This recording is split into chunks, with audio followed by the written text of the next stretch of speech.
Mushroom foraging isn't just about finding food. In many cultures, it's about identity, tradition, and connection to ancestral knowledge. This creates a profound tension between cultural preservation and modern food safety awareness, and navigating this tension requires sensitivity, respect, and unflinching honesty about the risks. In Eastern Europe, mushroom foraging is deeply embedded in cultural practice. Families spend autumn weekends in forests, children learn identification from elders, and preserved mushrooms sustain households through winter. In parts of Asia, wild mushrooms are culinary treasures, valued for flavors impossible to find in cultivated species.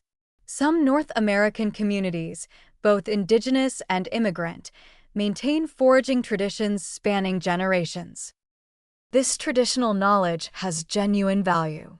People have accumulated detailed understandings of local ecosystems, seasonal patterns, and species behavior. This isn't ignorant folk wisdom, it's sophisticated ecological knowledge developed through careful observation over lifetimes. But here's the critical problem. Traditional knowledge is geographically and temporally specific. The rules that work perfectly in a Ukrainian forest don't apply in a California park. The mushrooms an expert knew in Korea might look identical to deadly species growing in their new American hometown. Immigration creates particularly tragic scenarios. Foragers arrive in new countries carrying expertise from their homelands. They see mushrooms that look exactly like safe, edible species they've been eating their entire lives. They don't realize that local toxic species have evolved to fill the same ecological niches, creating visual lookalikes with completely different chemistry. Case studies are heartbreaking.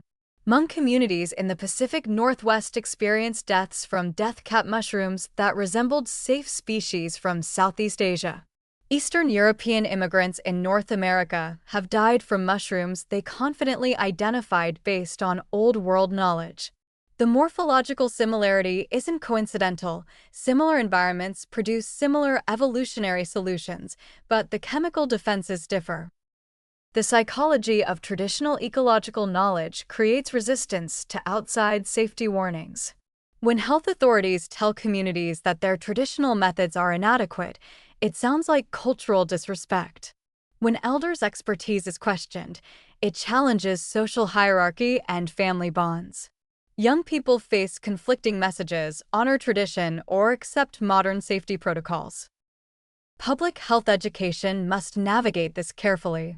Effective strategies involve partnering with community leaders who understand both tradition and risk. Creating resources in native languages shows respect while communicating safety information. Acknowledging valid traditional knowledge while emphasizing geographic limitations builds trust. The message isn't "your culture is wrong." It's "your knowledge is valuable and correct for where you learned it, but this new environment contains dangers your traditional system didn't account for." That's a much harder message to communicate than simple prohibition, but it's the truth. Some communities have integrated traditional practices with modern safety. They maintain cultural foraging traditions while incorporating mycological expertise, requiring expert confirmation before consuming unfamiliar species, and teaching younger generations both traditional knowledge and its limitations. Others resist, viewing safety regulations as cultural suppression. This creates diaspora community poisoning outbreaks where multiple families consume misidentified mushrooms at cultural gatherings. The tragedy multiplies, not just individual deaths, but collective trauma affecting entire communities. The goal isn't eliminating foraging traditions. It's evolving them to incorporate safety awareness that acknowledges both the value of traditional ecological knowledge and the reality that ecosystems differ, species ranges shift, and morphological similarity doesn't guarantee identical chemistry. Culture and safety can coexist, but only when both are taken seriously.